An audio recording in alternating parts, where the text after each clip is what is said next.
Hello दोस्तों, स्वागत है आपका इस वीडियो में। दोस्तों, ऊपर वाले ने एक दुनिया बनाई थी और हम इंसानों ने इस पर लकीरें खींच दी और सीमाएं बना ली, जिससे अलग अलग देश बन गए। कुछ कमजोर देश बने, कुछ ताकतवर देश बने। फिर कुछ ताकतवर देशों ने सोचा कि दूसरों की सीमाओं में घुसकर उन पर हुकूमत करने का। ताकतवर देशों में से एक देश था यूनाइटेड किंगडम, जो उस वक्त का बहुत बड़ा सुपर पावर देश बना। अपने दिमाग और ताकत के दम पर यूके देश ने सारी दुनिया पर राज करने का सोचा और कुछ हद तक सफल भी हुआ, पर पूरी तरह से नहीं।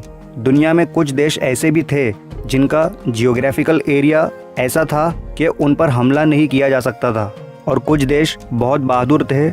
उन देश के लोगों ने अंग्रेज़ों को अपने देश में घुसने ही नहीं दिया।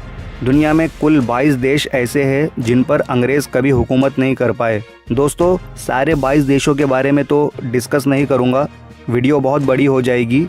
इनमें से 10 देशों के बारे में हम जानेंगे। तो चलिए शुरू करते हैं। दोस्तों, अगर आपने इस चैनल को सब्सक्राइब नहीं किया है तो कर लीजिए और बगल वाले बेल आइकन को भी दबा देना। इस लिस्ट की 10th पोजीशन पर है कोरिया। वैसे आज के वक्त कोरिया 2 हिस्सों में बटा हुआ है, नॉर्थ कोरिया और साउथ कोरिया।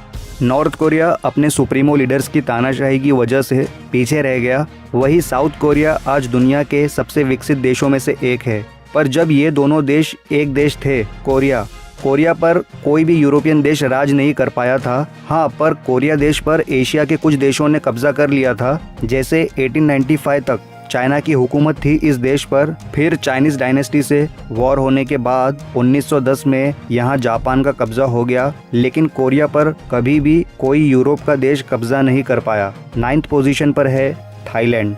थाईलैंड देश इस वक्त दुनिया के सबसे खूबसूरत और पॉपुलर टूरिस्ट अट्रैक्शंस में से एक है। ये देश साउथ एशिया में बसा हुआ है, जिसका लैंड एरिया 5,13,120 स्क्वायर किलोमीटर है। इतने एरिया में फैला हुआ है ये देश। थाईलैंड देश का नाम पहले थाईलैंड नहीं, किंगडम ऑफ सियाम हुआ करता था। अगर आप देखोगे, किंगडम ऑफ सियाम के आसपास के जितने भी देश थे उन पर किसी न किसी का राज था। जैसे वियतनाम, लाओस, कंबोडिया पर फ्रांस का राज था और नीचे म्यांमार पर ब्रिटिश का राज था। मतलब किंगडम ऑफ सियाम के चारों तरफ यूरोपियन देशों का कब्जा था, पर किंगडम ऑफ सियाम मतलब थाईलैंड पर कभी कोई यूरोपियन देश कब्जा नहीं कर पाया। उसकी वजह थी वहाँ उस वक्त के राजा चुलालांगकॉर्न की पॉलिटिक्स। राजा ने कुछ ऐसी राजनीति खेली, यूरोपियंस से लड़ने के बजाय यूरोपियंस के ही तरीकों को अपना लिया और फ्रांस और ब्रिटिश से अपने संबंध मजबूत कर लिए।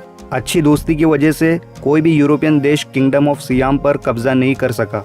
8th पोजीशन पर है चाइना। इस वक्त चाइना दुनिया के सबसे ताकतवर देशों में से एक है, और जब यूरोपियन देश दूसरे देशों पर अपना कब्जा जमा रहे थे तब भी चाइना बहुत ताकतवर देश था।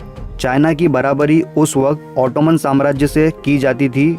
उसकी वजह थी चाइना की बहुत बड़ी आर्मी। इतनी बड़ी आर्मी की वजह से यूरोपियन देश चाइना से घबराया करते थे। पर ऐसा नहीं है कि यूरोपियन देशों ने चाइना पर हमला नहीं किया। चाइना के कुछ तटीय इलाकों पर यूरोपियन देश ने कब्जा कर लिया था, पर कभी पूरे चाइना पर कब्जा नहीं कर पाए। 7th पोजीशन पर है सऊदी अरेबिया। सऊदी अरेबिया भी एक ऐसा देश है जिस पर ब्रिटिशर्स का कभी कब्जा नहीं रहा है। ये देश साउथ वेस्ट एशिया, जिसे मिडिल ईस्ट भी कहते हैं, यहाँ बसा हुआ है, जिसका लैंड एरिया करीब 21,50,000 स्क्वायर किलोमीटर है। सऊदी अरेबिया पर 16वीं सदी से ऑटोमन अम्पायर की हुकूमत थी, जो अपने वक्त का सबसे ताकतवर अम्पायर था। यही वजह थी कि यूरोपियन देश सऊदी पर राज नहीं कर पाए। लेकिन वर्ल्ड वॉर 1 के वक्त ब्रिटेन ऑटोमन अम्पायर के खिलाफ था। ब्रिटेन ने ऑटोमन अम्पायर को कमज़ोर करने के लिए सऊदी अरब के शाही परिवार की मदद की, जो शाही परिवार अभी सऊदी अरब पर राज कर रहा है। नतीजे में सऊदी पर से ऑटोमन अम्पायर का राज खत्म हुआ और सारी अलग अलग जगह एक हिस्से में संगठित हुई और एक नया देश बना, जिसका नाम रखा गया सऊदी अरब। 6th पोजीशन पर है इथियोपिया। इथियोपिया अफ्रीका का दूसरा सबसे ज़्यादा आबादी वाला देश है, जिसका एरिया है लगभग 11 lakh square kilometre. Ethiopia east Africa में बसा हुआ है। 1880 से 1940 तक यूरोप के कई देशों ने इस देश पर अपना कब्जा जमाने की कोशिश की, लेकिन उनके हाथ हर बार नाकामी ही लगी। जब इथियोपिया पर यूरोप के देश कब्जा करना चाह रहे थे, तब पूरे अफ्रीका के करीब 90% हिस्से पर यूरोप वालों का कब्जा हो चुका था। इथियोपिया के राजा किंग टेवोड्रोस सेकंड ने इंग्लैंड की महारानी को शांति बनाए रखने के लिए एक खत भेजा और बदले में महारानी की तरफ से कोई जवाब नहीं आया। गुस्से में आकर किंग टेवोड्रोस सेकंड ने इथियोपिया में जितने भी ब्रिटिश मौजूद थे सबको उठाकर जेल में भर दिया। फिर 1888 में ब्रिटेन की आर्मी ने इथियोपिया पर पूरी प्लानिंग के साथ हमला किया, पर अफसोस ब्रिटेन की आर्मी इथियोपिया पर कब्जा जमाने में सफल नहीं हो पाई। फिर 1896 में इटली की आर्मी ने भी इथियोपिया पर हमला किया, जिसमें इथियोपिया ने इटली को भी हरा दिया। 1935 में इटली की आर्मी ने इथियोपिया पर फिर से हमला किया, पर इस बार इथियोपिया पर हुकूमत किंग सेलासी की थी। पर इस बार इटली कामयाब हो गया अपना कब्जा जमाने में। लेकिन फिर 6 साल बाद 1941 में किंग सेलासी ने अपने देश इथियोपिया को वापस पा लिया। 5th पोजीशन पर है अफगानिस्तान। अफगानिस्तान देश हमेशा से ब्रिटिश और रशियन इन्वेडर्स की नज़र में था। ब्रिटिश और रशिया दोनों भी अफगानिस्तान पर कब्जा करना चाहते थे और ये बात अफगानिस्तान को बखूबी पता थी कि उसके ऊपर हमला होने वाला है या हमला हो सकता है। 1839 में पहले एंग्लो अफगान वॉर में अफगानियों ने ब्रिटिश आर्मी को हरा दिया, लेकिन ब्रिटिश आर्मी आदत से मजबूर थी। फिर 1878 में ब्रिटिश आर्मी ने फिर से हमला किया। ये जंग 2 साल तक चली, पर इस बार ब्रिटिशर्स जीते, लेकिन अफगानिस्तान पर पूरी हुकूमत नहीं की। अफगानिस्तान के विदेशी मामलों पर ब्रिटिशर्स ने अपना हक जमा लिया और घरेलू मामलों पर सारा अधिकार अफगानिस्तान का ही रहने दिया। 4th पोजीशन पर है ईरान। ईरान एक वक्त में पर्शियन अम्पायर का हिस्सा था।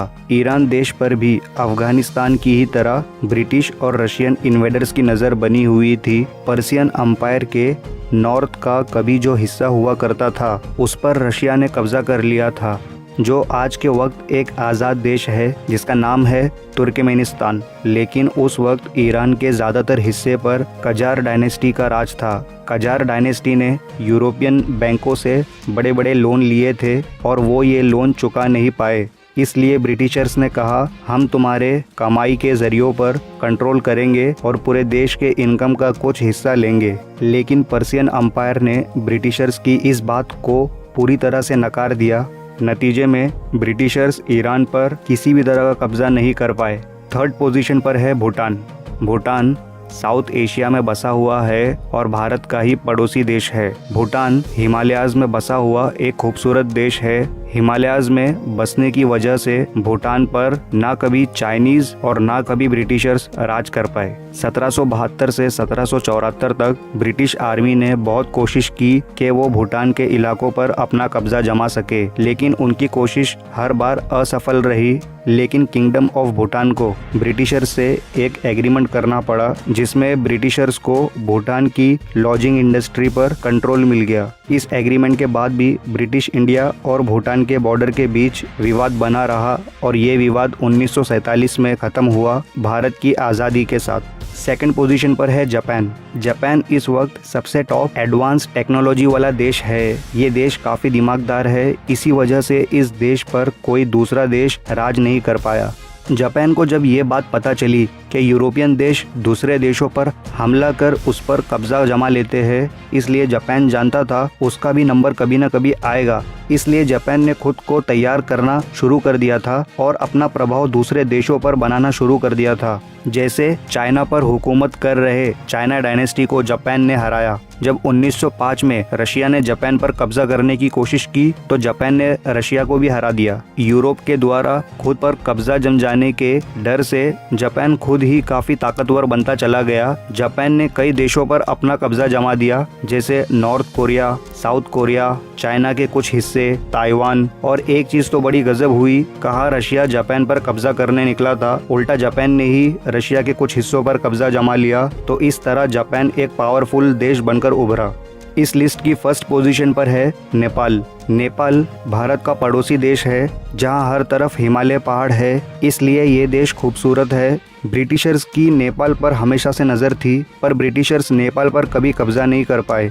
1814 से 1816 के बीच एंग्लो नेपालिस वॉर हुआ ब्रिटिश और नेपाल के बीच। नेपाल आर्मी के कंपेयर में ब्रिटिश आर्मी बहुत बड़ी थी, शायद इसलिए ब्रिटिशर्स ने नेपाल के कुछ हिस्सों पर अपना कब्जा कर लिया, लगभग 30% नेपाल पर। तब काम आई नेपाल की ज्योग्राफी। फिर नेपाल ने ब्रिटिशर से वो हिस्से भी छीन लिए जिस पर अंग्रेजों ने कब्जा कर लिया था। एंग्लो नेपालिस वॉर में गोरखा आर्मी ने जिस बहादुरी से लड़ाई की और अपने देश को बचाया, ये देखकर ब्रिटिशर्स काफी प्रभावित हुए और उन्होंने गोरखा आर्मी को अपनी ईस्ट इंडिया कंपनी की कॉलोनियल आर्मी में शामिल भी किया और आज भी गोरखा रेजिमेंट भारतीय सेना का हिस्सा है। तो दोस्तों, आज की वीडियो में इतना ही। उम्मीद करता हूँ आपको ये वीडियो पसंद आया होगा और पसंद आया हो तो लाइक और शेयर जरूर करना और आपकी क्या राय है इन बहादुर देशों पर नीचे कमेंट करके जरूर बताएं। दोस्तों, अगर चैनल को सब्सक्राइब करोगे तो बगल वाले बेल आइकन को दबाकर ऑल जरूर करना, नहीं तो आपको आने वाली मजेदार वीडियोस की नोटिफिकेशन नहीं मिल पाएगी। तब तक ध्यान रखिए अपना। तो मिलते हैं नेक्स्ट वीडियो में एक नए टॉपिक के साथ। Good bye.